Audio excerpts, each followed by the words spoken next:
астаудың қыр-сырын үйренеміз. Астау халқымыздың байырғы уақыттан бастап қолданып келе жатқан тұтынатын бұйымы болып табылады. Астауға тек қана ет салып қана қоймай, басқа да майлы дәмді астарды тартуға болады.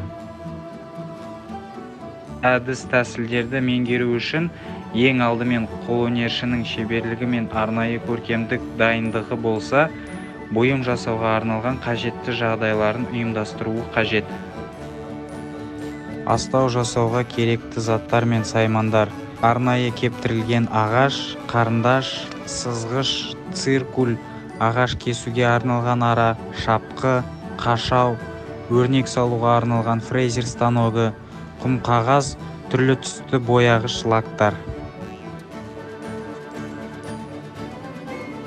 Бұл ағаш су болмау керек, өйткені су ағаш кейіннен жұқартылған кезде ол жұқарып, қисайып, сынып қалуы әбден мүмкін. Бұл кезекте біз оның ішін аламыз.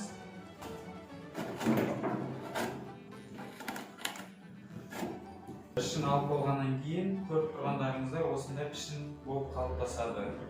Біздің жасап жатқан шаблонымыз ол дөңгелек астау.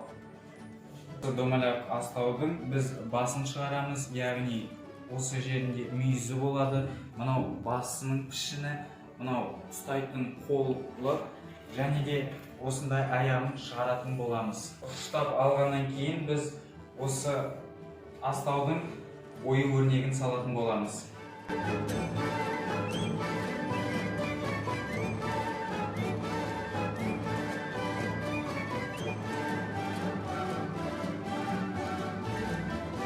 Көріп отырғандарыңыздай біз астаудың басын шығарып, мүйізіне оюын салып, ручкасына да оюын салып, ендігі кезекте бізде оны лактаймыз.